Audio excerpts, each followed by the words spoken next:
Hello, ma'am. Namaste, hello. What's your good name? My name's Felicity Volk, and I'm here as Australia's ambassador to Nepal.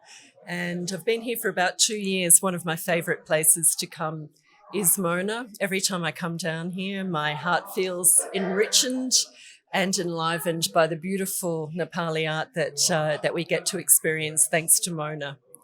So you're loving all the arts here? I love all the arts. I have to say, one of my favourite pieces is Lok Chitrakar's Ganesh. So, really beautiful works, just so extraordinary. But honestly, every wall has something that I think is stunningly beautiful, and that shows us more about Nepali culture and the richness of tradition and heritage here. So, ma'am, I would like to ask you a question. What's your opinion about Nepali art in foreign market? So I think Nepali art isn't yet as well exposed in foreign markets as it should be, as it deserves to be. I'm very proud of the fact that there are a number of institutions in Australia which are starting to collect Nepali art. We've got a huge diaspora community, around 130,000 Nepalis live in Australia, plus 57,000 students. They want to see their art represented in Australian institutions, the country that they've made their home. And other Australians really want to learn more about Nepal's art, about its heritage and history, which is always best seen through the art of the country. So I'm very pleased that Nepali art is starting to find its way into international institutions in that way. Every single piece of art here at Mona आफैमा एउटा छुट्टै story एउटा आर्टिस्टलाई बयान गर्ने पिस of आर्ट्सहरूमा तर मलाई my personal favourite piece of art चाहिँ मैले यहाँ भेटाइसकेको छु अनि आइम गोना टेक यु देयर अनि हाम्रो दाइसँग चाहिँ हामीले अझै थप जानकारी नै लिनेछौँ so let's continue So, this sculpture of Avalokiteshvara is made in metal, right? हेर्दाखेरि अलि वुडन जस्तो देखे पनि it's made in metal. अनि the I think interesting part about this sculpture is that it depicts a deity that you will not often see. If you don't know where to look, you won't see this deity often. So this is what we call the 11-headed form of Avalokiteshvara, right? And based on the number of arms at the back, we can also add another attribute, 1,000-armed. So ekadasha mukha sahasra bhuja lokeshwar bhanera चाहिँ नाम दिएको छ, right? Even though you can't see the 1,000 arms, it's implied by having many arms. So what's the essence of this is that there are 10 stages that you have to cross in order to achieve enlightenment, right? And that is kind of shown with his 11 heads in the fact that 10 heads are just the steps that you need to take to enlightenment. And then the head at the top, which is of Amitabha Buddha, is the enlightenment itself. So there's a story related to this piece where Avalokiteshvara, he goes into the samsaric world and he sees that beings are full of suffering. And he tries to help all the beings come out of their suffering. So he exhausts all his merit in trying to get all these suffering creatures out of samsara.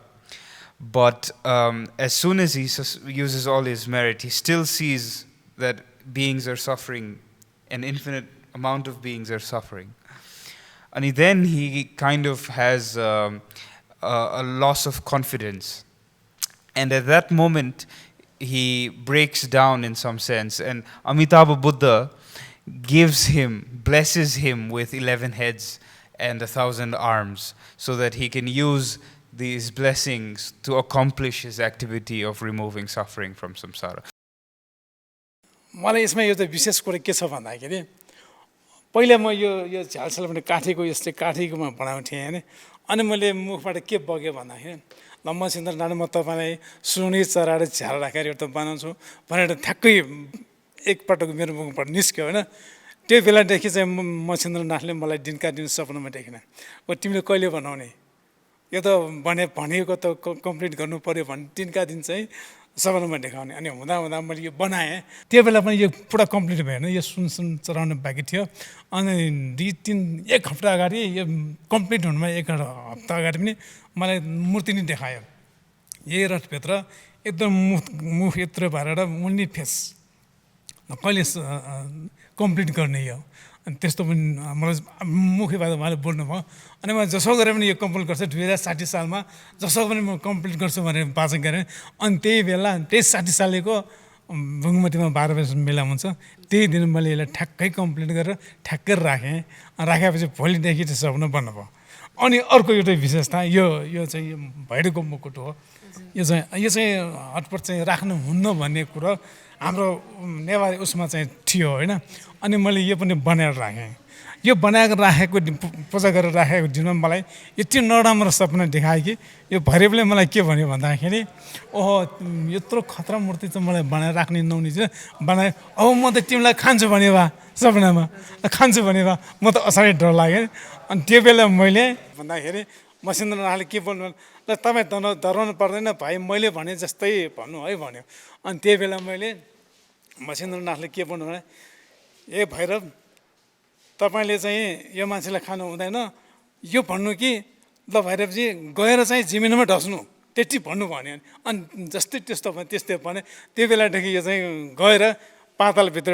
ढसेको त्यो बेला सपनामा देख्नै देखिएन अनि त्यसको ठ्याक्कै 2-3 महिनापछि मेरो बा चाहिँ बित्नुभयो So this piece is a mixed media piece by Sharadaman Shrestha, right? What he's done is he's depicted the old Kathmandu life, Kastamandapko area, right? That's why the title of this piece is Kastamandap. And he's used copper, he's used various other mediums, including paint, right? To paint this. Ani Kastamandap, in some essence, was a city hall center type. Right, so it's a community center where people could come. Obviously, you have later connections with religious ideas, but then the main essence was that people, sort of the community, gets together in Kastamanda, right?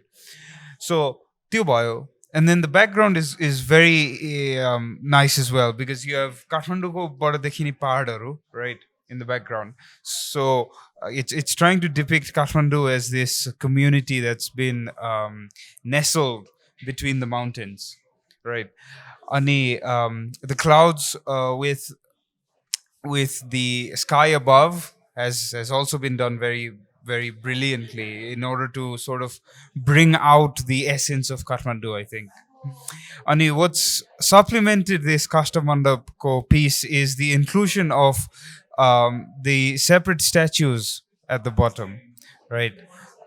These statues are meant to show a sense of belongingness of community, where you have various caste groups, various religious groups within Kathmandu as a valley. And so the curation in this is pretty nice as well, and it fits the theme that the overall mixed media piece is trying to show. What is modern art for you? Ani Monama राखिएका सबै modern art मध्येमा one of your favorite modern art? So modern art, I think, is defined by what it is not. In that sense that traditional art has specific rule sets, has specific niyams that you need to follow, right? But modern art has none of this. It's absolute freedom in that sense, right? So the usage of this absolute freedom without barrier in some sense or without restriction on what you can paint is, for me, that's kind of the essence of modern art. So if you don't have a particular limitation on what you can express, that for me is modern art. So my favorite piece, Monama Bako Madhe, is this piece by Asha Dongol. And the reason I like this piece is aligati mero slightly biasness towards a traditional motif. Maybe it has some traditional elements. You can see the hands and so on. But this piece is essentially polemic against air pollution or pollution in general, right? And it includes ideas of animal rights.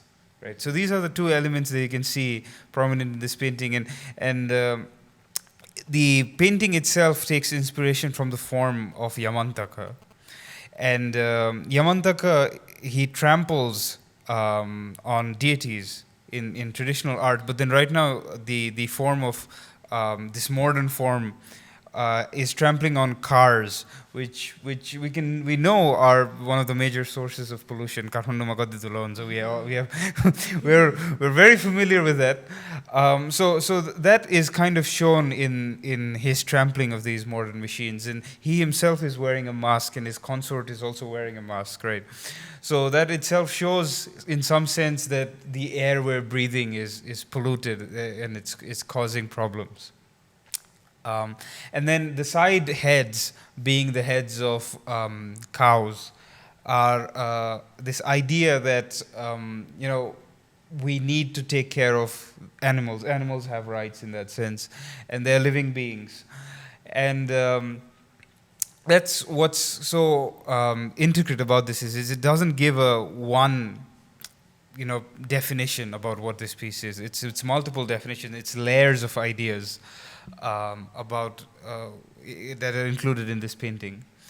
And normally what you would see in a painting of Yamantaka, if it was traditional, is you would see the main deity that this is a form of at the top, right? So if it was Yamantaka, you'd see a head of Manjushri. But in this painting itself, we see Asaji himself as the artist. He has put his own head on top, showing that this is kind of his form, right? It's his being that's been depicted, and it's his feelings against pollution and his activism for animal rights that is so strongly seen in this idea of Yamantaka, which is supposed to represent power. So this whole usage of traditional motifs and hamle bhogeko pollution in that sense, and this moral idea that animals are supposed to have rights is what I really like about this painting, how it brings all of these ideas together. I work as a volunteer researcher kind of here. And I study a lot of the art here, and that's basically what I do. The main piece that you'll see once you enter the museum, this piece is done by famous artist Samandraman Singh Shrestha, and what is depicted in this painting is one of the scenes from a very important Buddhist tantra called the Manjushri Namasangati. And this tantra ko first chapter, it basically begins with the Bodhisattva Vajrapani, who is on your right, who requests a teaching from the Buddha on the Namasangati, right, on Manjushri. And then the Buddha then presents his knowledge to Vajrapani. Right, so this is the exact first chapter of that scene. And what's important about this scene is the fact that we have the dollar, we have the incense, we have diyos, we have fruits, and various other offerings that are given to a teacher, right? So if you're giving an offering to a teacher and asking for instruction, you'd give him some offerings in exchange. And the background of this is very interesting because the background shows the main figure of this Tantra, Namasangati, as the central figure in the back on the wall. So that's Namasangati. And they're kind of on the wall as if they're painted on a gumba, right, on a monastery wall. And this also ties into the whole first chapter of the Tantra, where it usually begins with saying that the Buddha was surrounded by so many bodhisattvas, and then amidst all these bodhisattvas, he gives his teaching. So that's very important, and this very big iconic piece shows the Buddha with what can be rendered as the 32 characteristics. So he has 32 characteristics. He's supposed to have the eyelashes of a cow, for example. And his hands are supposed to be slender and long and soft and so on. So the Buddha depicted with these characteristics, and with Vajrapani Bodhisattva requesting teachings, is the main hallmark of this painting, I think.